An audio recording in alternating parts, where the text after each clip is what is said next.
I'm sitting in my cubicle and staring blankly at the wall.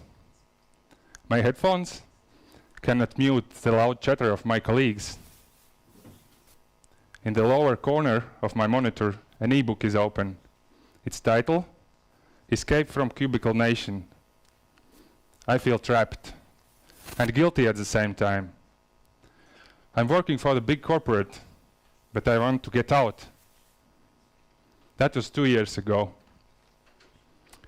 I was desperate to learn how people come up with business ideas. How do they actually lift their companies off the ground? How do they support themselves while their businesses are not still earning money? And I was determined to get there, no matter what it costs. This had to be my last job for an employer. Now, I'm working for my own startup, full time. I'm still fed, I have a place to live, but most important of all, I have this deep sense of meaning in my life.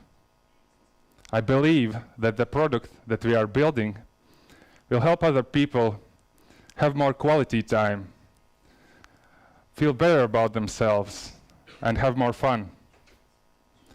We are building smart clothing that will help you learn sport. HackMotion sports suit tracks your movements with motion sensors that are embedded in textile. Then your movements are analyzed by software and feedback is played back in your headphones. It's like having a personal instructor all the time with you. But instead of a real person, your sports suit talks to you. Imagine the possibilities of that. In future, you could learn any physical activity easily on your own. No matter where you are, what time it is, and whom you are with. At start, we are helping people to learn snowboarding, but other sports will follow. So, how do you come up with something like this? Usually, the stories on business start with words, I had this idea and I invested everything in it, and you know the rest. People tend to think that to start a business you need an exceptional willpower. You need to have a lot of money, a lot of free time. You have to have influential friends, knowledge of the market, then also luck. And then they decide, well, I don't possess all those qualities, probably I'm not qualified and I will not make it. But in truth, you only need one thing to start. You need a desire. And we tend to think that desire is rooted in excitement, and in many cases it is. But if you're excited all the time, you're probably high. In many cases, desire is born through adversity. I lost my job for the third time in my life, 8 years ago. This time it was due to financial crisis of 2009. Later that year, I got divorced, and I found myself owning almost nothing. I had no safety net. And then I understood that I need to build one. And I tried to come up with an amount of money that would make me feel comfortable. And the sum was huge. I understood that I could never make that kind of money while working for someone else. I had to build my own company. But it felt scary. I actually had tried once and I had failed. But instead of giving up, I just pushed my dream further into the future. And I set myself a goal. I will work for my own company and earn that kind of money when I will be 40 years old. And then I forgot about it. That's what we always do when we set our New Year's resolutions, right? But I had discovered one very important principle to achieve something. I had set a goal that was measurable, that had a deadline, and it was still believable because it was far away. And then the time went by, and 2 years later, another crisis hit. The corporate I was working for was laying off staff. And I actually was the only one in my small department who kept his job. But I was so scared at that time. Going through notes, I see that I have so many business ideas written down and also how to generate them. I was obsessed about productivity, sleeping less, working more, boosting my creativity, improving memory and whatnot. But you know, all this rubbish does not work. Simply does not work. But there was one thing that worked. I drafted a layout of how I spend my time per typical week and divided by 30-minute intervals. And what I saw there was a disaster. I saw that I had only 8 to 10 hours per week to work on my dreams. That felt so unfair. How could I possibly compete with anyone who is working full-time on theirs? But instead of giving up, I made a decision that I will spend my most productive hours on that, and I built my schedule around it. I had made another important discovery. I had set a routine in action to think about my goal every single day. The time went by, but still, I didn't have any business idea I would believe in. I really tried, but couldn't. Then I thought maybe I'm missing something about success. Probably I should look more information on that. So I started to look for books on success and read Napoleon Hill's Think and Grow Rich and read biographies of Steve Jobs and Richard Branson and more than 20 other books that year. And what I discovered there was that all those entrepreneurs, they started their businesses at different age. They had different ideas. Every idea came the different way.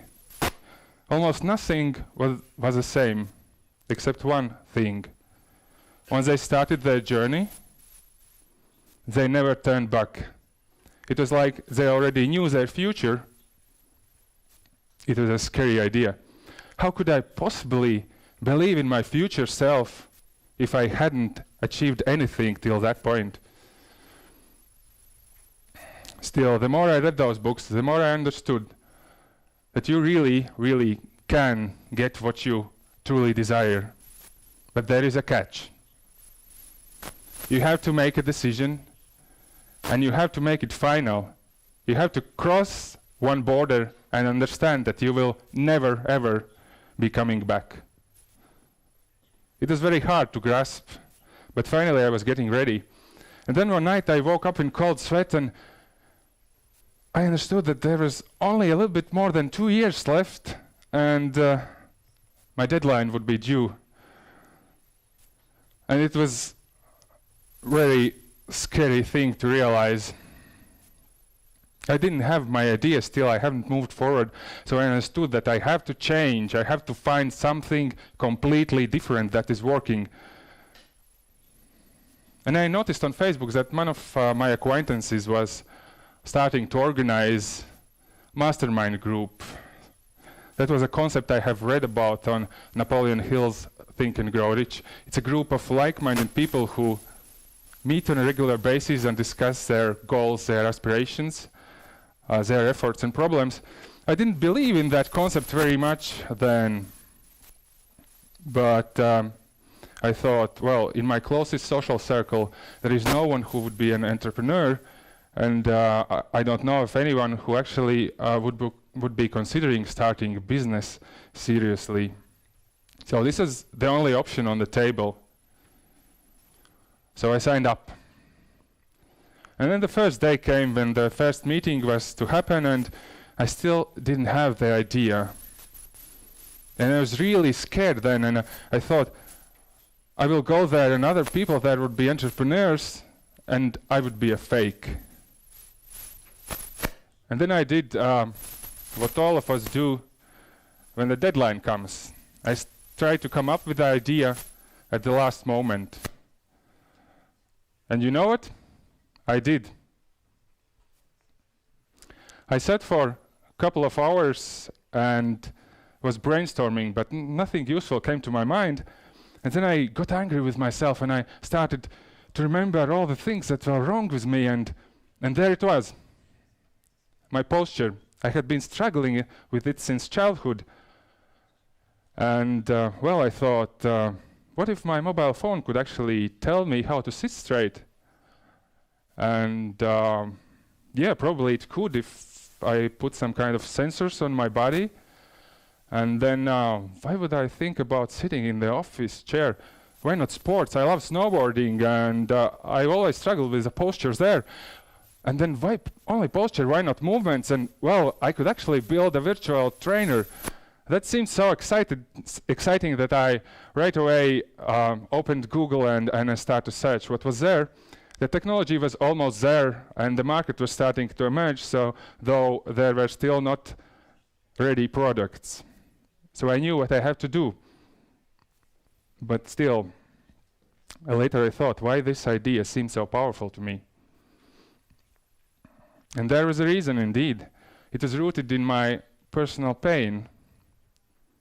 My right arm and my right leg had to undergo several corrective surgeries when I was a kid, and my body always had this ways of adding a little spice in my life.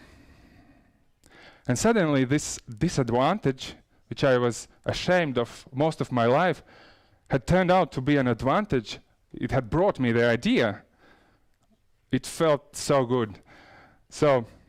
But still, the idea was too big for me. How could I possibly build a global company? It seemed insane. So I understood that I needed a mentor. And I approached Juris, an ex-boss of my boss. He had started his own business several years ago, and he was very successful. So I went to him and told about my idea, and he looked me into an eye and said, Janis, you have sparks in your eyes, and it's usually a good sign. And I actually want to be your business partner, not only mentor. And finally, I felt so happy. Finally, after all those years, it was moving forward, and we started to meet regularly and to make plans and search for someone who could actually build that technology. And I wrote emails to Finland, to Estonia, to Canada, to Germany, but no luck there. And then we met Atis, a young engineer in the neighborhood, in the Institute of Electronics and Computer Science in Riga.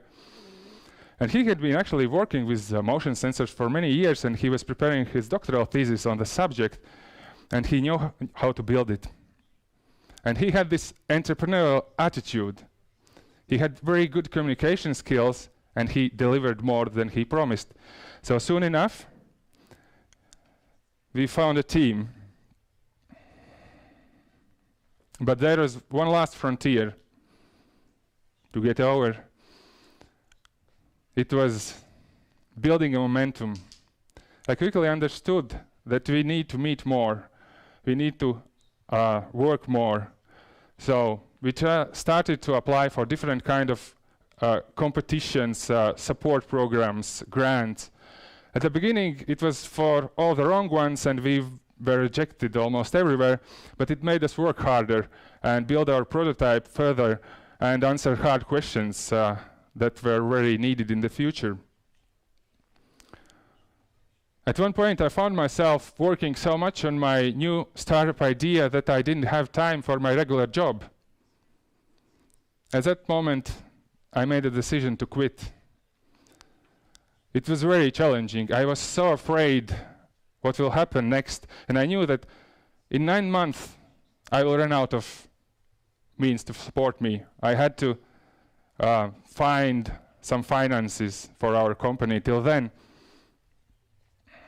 But I took a leap of faith and I quit. Now, almost a year later, we have secured some money. We can still continue to work on our project. And we have reached this point, which is the first milestone you want to get if you want to start a company. You want to get to the point where actually the company pushes you forward instead of you pushing it. It's a time when you can put your seatbelt on and just try to hang in there. So If I could reach out to my younger self 10 or 15 years ago, I would give him this advice. First of all, think very carefully why you want a different life. You have to have very good answers for that, and many of them, because you will return to this question every time you will have difficulties. Then set a goal, make it measurable, and have a deadline for it. And you have to believe that you can reach that goal. Then surround yourself with people who are like you. People who share the same goals and aspirations. Create a routine of thinking about your goal every single day, because that is what will bring you forward. At first, thinking is enough. Search for the idea up close and personal. You can find gems there. Search for mentors. They are very, very important for you. And last but not least, understand how our mind works. It actually tries to protect itself from work. That's why we procrastinate. If we wait long enough, the projects get cancelled, your dreams get cancelled, right? And you cannot win it with willpower. It just wouldn't work. So you have to trick it. And you can do this by setting goals and making them public, by making promises and delivering, by applying for competitions, by setting up meetings while you still don't have enough information to go there. So in these times, you will be afraid of public humiliation, of destroying your reputation, and you will reach those targets. There is a saying I love, that people most regret roads not taken. Regrets are permanent. Fear is not. Choose fear. Thank you.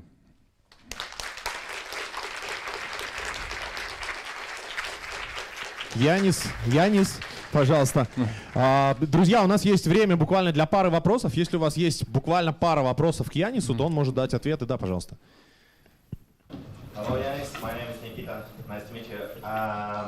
You probably know one of the Rockefellers' credo is that to get rich, you need not to work. So your success story began when you got divorced and lost your job. So my question to you is it necessary to lose everything to get success, to get rich? We actually perform best when we have no choice. So you don't have to lose everything if you can set your mindset and draw that border. So if you can do it other way, it also works.